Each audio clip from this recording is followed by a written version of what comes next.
제가 시간 관리에 대해서 굉장히 성장했다고 생각합니다. 왜냐하면 플래너를 쓰면서 가용 시간 이런 거를 확인을 해봤는데 생각보다 제가 낭비하고 있는 시간들이 많더라고요. 그래서 그것들에 약간 회의감을 느끼고 계단 오르내리는 시간, 그리고 엘리베이터 안에서 기다리는 시간, 물 마시고 화장실까지 가는 시간까지 이렇게 자투리 시간으로 플래닝을 했어요. 그랬더니 조금 더 알찬 저의 하루를 보낼 수 있게 되었고 최종적으로는 만족스러운 그런 학교 생활을 할 수 있었던 것 같아요. 저도 처음에는 잘 지켜지지 않았던 점인데 제일 먼저는 공부만 쓰지 않을 것인데요. 이게 왜 그러냐면 플래너를 꾸준히 쓴다는 거는 계속 써야 할 명분이 있다는 건데 그 명분이 전날 아니면 일주일 전, 한 달 전 내가 하루 계획했던 것에 대한 달성률을 봤을 때 아, 내가 계속 해도 되는구나. 내가 이어나갈 그런 명분이 눈에 보이니까 계속 할 수 있는 원동력이 생기는 건데 너무 공부만 쓰고 말도 안 되는 양을 하루에 쓴다라는 것은 그 하루의 달성률도 낮게 되고 그리고 일주일도 봤을 때 아, 내가 다음 일주일은 못하겠다라는 그런 자신감이 자연스럽게 하락이 되거든요. 그래서 플래닝을 할 때 가장 중요한 점은 공부할 것만 쓰지 않는 것. 사소한 거 하나, 뭐 학교 가서 이거 챙기기, 뭐 선생님한테 뭐 이런 거 물어보기, 시험 범위 애들한테 물어보기, 정말 사소한 거 하나라도 썼거든요. 왜냐면 그게 사소해 보일지라도 제가 까먹으면 이루지 못하는 것들이잖아요. 그래서 그거 하나하나 챙겨서 내가 이 작은 거 하나라도 이룰 줄 아는 사람이구나를 눈에 보고 느끼는 게 가장 중요한 것 같아요. 무조건 피드백이라고 생각을 해요. 저는 맨날 하는 일간 피드백은 솔직히 귀찮아서 잘 못했지만 주간 피드백은 빠짐없이 이렇게 매주 했었어요. 그 주간 피드백에서도 제가 가장 중요시 여겼던 것은 제가 얼마나 달성했는지 퍼센테이지로 그 달성률을 확인하는 거였어요. 맨 처음에 제가 15%가 나왔던 거를 잊을 수가 없는데 그래서 그때 제가 많이 충격을 받고 내가 이것밖에 안 되나? 나는 100%도 할 수 있는 사람이야 이 생각을 가지고 이렇게 3년을 달려왔더니 최종적으로는 87% 지금 달성률을 가지고 살아가고 있어요. 그리고 참고로 제가 이렇게 모의 면접을 할 때 이렇게 피드백에 관한 이야기를 드리고 100분율로 78%, 막 82% 이렇게 나왔다 하니까 더욱더 신뢰성이 있고 이렇게 좋다고 피드백을 해주셨었어요. 저도 플래너를 쓰는 게 그닥 막 와닿지 않고 왜 하루하루를 그렇게 막 계획해서 살아야 되지? 하면서 막 왜 계획 못할 수도 있으면 괜히 내가 자존감만 안 좋아지니까 쓰는 걸 꺼려 했었는데 오히려 쓸수록 더 안정감을 느끼고 덜 불안해지긴 했어요. 그래서 만약에 플래너를 쓰는 게 맞지 않다는 친구들은 초기에는 어쩔 수 없이 자기가 어떤 걸 좋아하고 어떤 방법을 쓰는 게 꾸준히 하는지 모르기 때문에 여러 방법을 시도해보는 게 훨씬 좋다고 생각해요. 그래서 뭐 핸드폰을 자기가 많이 쓴다 하면 핸드폰 메모장에 쓰거나 아니면 포스트잇 투두리스트로 그냥 짤막짤막하게 쓰거나 아니면 뭐 위클리로 쓰거나 한 달로 쓰거나 그래서 최대한 많은 방법을 활용해서 내가 그래서 일주일을 돌아봤을 때 이렇게 하면 내가 좀 한 3일은 갔구나, 4일은 갔구나 아니면 이 방법은 하루도 못 갔구나 라는 거를 깨달으면서 내가 이 방법이 괜찮구나를 깨달으면서 자기가 꾸준히 할 수 있는 방법을 찾아가는 게 가장 좋은 방법인 것 같아요. 사실 진로 수업에서 하나도 버릴 것이 없이 다 저에게 도움이 되었던 수업이었는데 그 중에서도 가장 기억에 남는 수업은 비전을 발견하면서 사명 선언문을 작성했던 시간이었던 것 같아요. 사실 제가 아직 꿈을 확실하게 정하지 못했어요.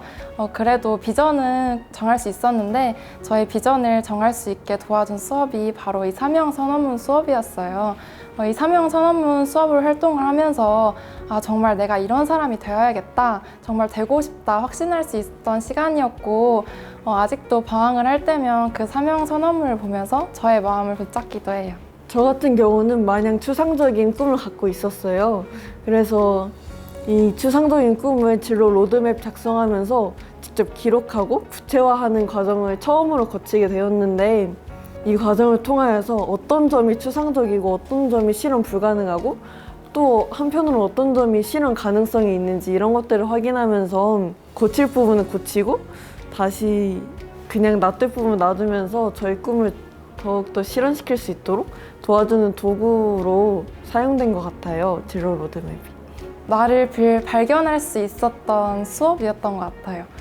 진짜 처음에는 제가 수업에서 나의 장단점을 적어보라 할 때 내 장단점이 뭔지도 몰랐고 내가 잘하는 게 뭔지도 몰랐고 내가 뭘 좋아하는지도 몰랐고 그랬는데 진짜 진로 수업을 하면서 내가 이런 사람이구나, 난 이런 걸 좋아하는 사람이고 내가 이런 꿈을 꾸고 있었구나, 정말 저에 대해 발견하는 시간이었던 것 같아요. 저는 1, 2학년 때 진로를 못 정하다가 3학년 때 딱 진로를 정해서 소프트웨어학과에 진학을 하게 됐는데, 그래서 좀 진로를 정한 학생하고 진로를 못 정한 학생으로 좀 말을 해보자면, 일단 진로를 정한 학생들은 내신도 물론 중요하지만 좀 비교과적인 활동을 좀 챙겨야 돼요.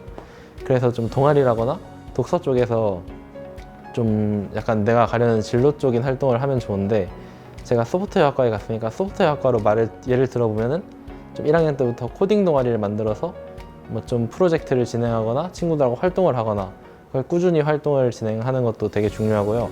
근데 저는 1학년 때 또 농사 동아리를 제가 친구들하고 만들어서 3년 동안 쭉 진행을 했어요. 이 농사라는 게 사실 어떻게 보면 소프트웨어하고 전혀 관련이 없어 보이잖아요. 근데 이게 어떻게 엮을 수 있을까 고민을 하다가 스마트팜이라는 거에 대해 알게 되고, 이거를 좀 연결해서 관심을 갖고 그래서 소프트웨어학과에 진학을 결국 하게 되었거든요. 이렇게 관련이 없어 보여도 그냥 3년 동안 꾸준하고 끈기 있게 진행을 했다라는 거가 가장 중요하다고 생각을 했어요. 그리고 좀 자기 진로를 못 정한 친구들에게 말을 하자면은, 일단은 그 친구들은 내신이 제일 1순위라고 생각을 하거든요. 만약에 저처럼 나중에 하고 싶은 게 생겼는데 내신이 좀 다른 친구들에 비해 떨어져서 못한다, 그럼 그거만큼 또 억울한 게 없거든요. 그래서 제가 실제로 좀 그거에 대해서 억울함을 느끼기도 좀 했고, 일단 어떤 게 하고 싶은지 잘 모르겠다면 그 미래를 위해서 내신을 미리 챙겨놔라, 좀 그런 얘기를 해주고 싶어요. 한 직업이 아니라 여러 방면에 관심이 있는 친구들이 있을 텐데요. 저도 그랬거든요. 저에게 주신 달란트가 있고 각각에 맡겨주신 소명이 따로따로 있는데, 달란트가 여러 개가 있을 수 있고 하느님께서 여러 분야에 관심이 있는 그런 저만의 특성을 만드신 것이라고 생각을 해요. 그러니까 걱정하지 마시고 자기만의 주어진 잠재력을 발견하시면서 열심히 살아가시길 바랍니다. 제가 그때를 돌아봤을 때 가장 힘들었을 때가 언제냐면 고등학교 3학년 때 입시할 때고, 물론 왜 힘들었는지는 제 삶에 제 주변 타인들, 지인들이 제 삶에 너무 많이 관여하고 있고 너무 많은 관심 속에 있다고 생각이 든 거예요. 근데 그렇게 멘탈이 약할 때는 정말 들어야 할 말, 도움되는 말들은 그냥 잊혀지게 되고, 그냥 나한테 초치는 말이고 그냥 별로 귀담아 듣지 않아도 될 말인데도 그런 말들만 쏙쏙 박히거든요. 그래서 멘탈 관리가 가장 중요하고, 제가 기도로 그걸 극복했으면 가장 좋았겠지만 저는 그러지 못했거든요. 그래서 저는 부모님께 가장 많이 의지를 했고, 그래서 요즘에 사이가 더 괜찮아진 것 같고, 고등학교 들어와서부터 더 대화도 많이 하고 제 있는 얘기를 하니까 엄마도 너가 그렇구나, 자기는 모르니까. 그래서 얘기하면서 엄마가 생각보다 저에 대해서 모르는 게 너무 많으신 거예요. 그래서 말하지 않으면 진짜 모르구나, 세상에 당연한 것이 없구나. 왜냐면 부모님조차도 저를 이렇게 모르시는데 주변 사람들이라고야 저를 알 수가 없잖아요. 그래서 힘들 때일수록 더 부모님에게 더 많은 대화를 요구하고, 그리고 부모님께서 인생의 선배로서 또는 신앙의 선배로서 이야기를 해주시니까 제 삶의 주변 타인들이 너무 많지만 그 사람들을 이해할 수 있는 폭을 넓혀주신 것 같아요. 그렇게 해서 멘탈 관리를 했습니다. 수업을 하면서 딱히 어려운 점은 없었던 것 같은데 제가 꿈을 확실하게 정하지 못해서 약간 방황하면서 되게 두렵고 약간 막막하고 그런 불안이 있었어요. 그리고 수업하면서 수업을 한 번이라도 빠지게 되면 그 다음 수업이랑 그 전 수업이 이어져서 다음 수업을 따라하기 어렵고 약간 그런 건 있었어요. 저는 3년 내내 꿈이 바뀌었어요. 같은 과학 분야도 아니고 완전 이렇게 분야를 넘나들면서 그렇게 했는데, 그래서 막상 자소서를 쓰고 면접을 준비하자니 어려웠어요. 그래서 저는 먼저 저에 대해서 알아보고자 했어요. 저의 성격이 어떤지, 어떤 과목을 좋아하고 어떤 취미를 갖고 있는지, 이렇게 해서 저에 대해서 알아본 후에 그것을 바탕으로 생기부에서 내가 가장 즐겁게 했었던 것, 이런 것들을 뽑아냈어요. 그 다음에는 뽑아낸 것들을 좀 전공 적합성에 맞을 수 있도록 수학이나 과학 과목에 있는 활동들을 또 뽑아내서 전공 적합성도 맞추지만 이것이 정말 나의 이야기라는 것을 뽐낼 수 있는 정말 한편의 나라는 글이 될 수 있도록 자소서를 작성했습니다. 저 같은 경우에는 1, 2학년 때는 내신이라는 게 대학 입시에 직결되는 건지 모르고 그냥 대충 열심히 공부하고 한 2, 3등급을 받았어요. 3학년 때 이게 직결된다는 것을 알게 된 다음부터는 2등급을 쭉 찍었는데 여러분들도 그런 불상사가 발생하지 않게 선생님한테 다 여쭤보시길 바랍니다. 제가 1학년 때 보면은 1학년 때 시험을 망쳤다고 나는 그냥 정시로 갈래 이런 친구들이 몇 명 있었거든요. 이렇게 저는 생각하지 말라고 친구들에게 말을 해주고 싶어요. 1학년 때 아무리 성적을 낮게 받았어도 그 점수가 점점 올라간다는 것 자체로 대학에서 되게 좋은 평가를 할 수 있거든요. 근데 이 성적 올린다는 게 힘들다는 게 이걸 보고 있는 여러분도 알고 저도 알고 선생님도 알고 심지어 대학에서도 성적 올리는 게 얼마나 힘든지 알거든요. 그렇기 때문에 대학에서도 성적을 올린 사람에 대해서 또 어떻게 좀 가산점을 줘서 보기 때문에 좀 1학년 때 좀 성적을 낮게 받았다 해도 좌절하지 않고 계속 성적을 올릴 생각을 하면 더 좋겠다고 생각을 했어요. 수시에는 총 학생부 종합전형, 교과전형, 논술전형, 특기자 전형이 있는데요. 저는 그중에 학생부 종합전형을 경험하였으니까 학생부 종합전형에 대해 말씀드리겠습니다.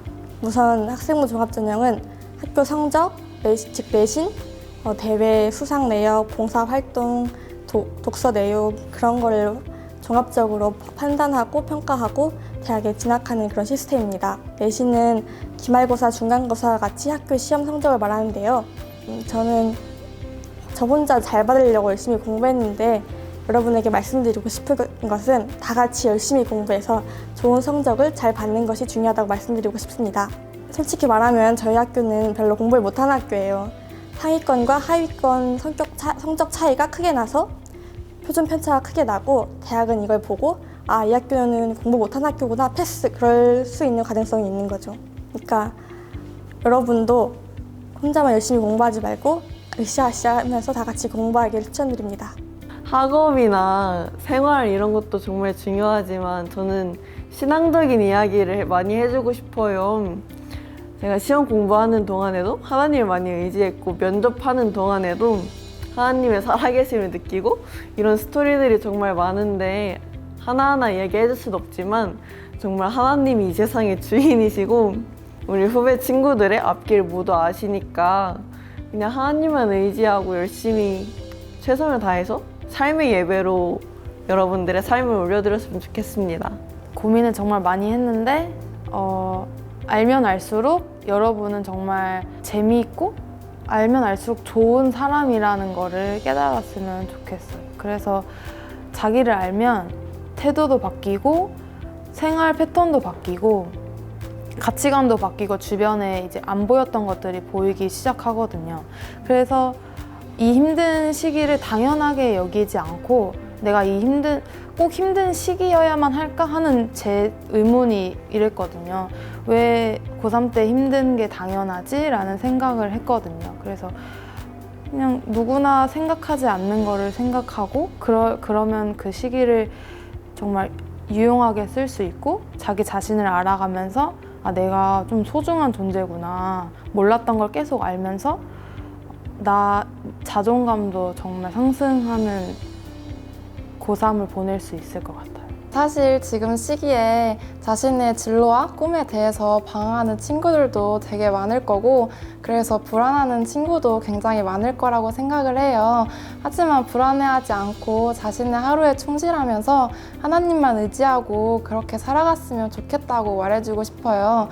사실 저도 꿈을 정하는 게 굉장히 어려웠어요. 하고 싶은 게 없어서 막막하기도 했고 때로는 하고 싶은 게 너무 많아서 뭘 해야 될지 모르기도 했고 꿈이 없을 때는 꿈이 있는 친구들이 부러웠지만 막상 꿈이 생기고 나니까 내가 이 꿈을 이룰 수는 있을까 불안하기도 하고 그랬거든요. 근데 지금 돌아와서 생각을 해보니까 내가 그 방황하면서 고민했던 그 길이 모두 다 저에게 도움이 되었고 그 고난들도 다 쌓여서 저를 만들었구나 생각을 해요. 그러니까 불안해하지 말고 자신이 지금 걷고 있는 길에 충실하면서 공부도 열심히 하고 기도도 열심히 하고 그렇게 살아갔으면 좋겠어요. 가장 중요한 것은 예수님의 말씀을 듣고 예수님을 알아가는 것이라고 생각합니다. 누가복음 10장에 보면은 마리아와 마르다의 얘기가 나오는데요. 마르다는 예수님 대접을 하면서 일을 하고 있었지만 마리아는 예수님의 발치에 앉아서 예수님의 말씀을 들었습니다. 예수님의 대접을 준비하는 것은 당시 손님 대접을 중요하게 여긴 이스라엘 풍습에 따라 중요한 일이었지만 예수님께서는 그러한 마르다에게 필요한 일은 오직 한 가지뿐이다. 마리아는 중요한 일을 더 좋은 일을 선택하였다라고 말씀하셨습니다.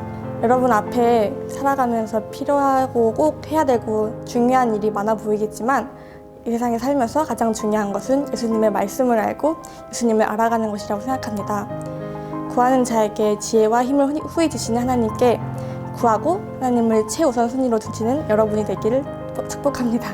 저는 사실 좀 이때까지 학교 생활을 하고 3년을 딱 돌이켜 보면은 좀 더 열심히 할 걸 하는 후회가 남았었는데 여러분들은 그런 후회하지 않는 열심히 그런 고등학교 생활을 살아가길 바라겠습니다.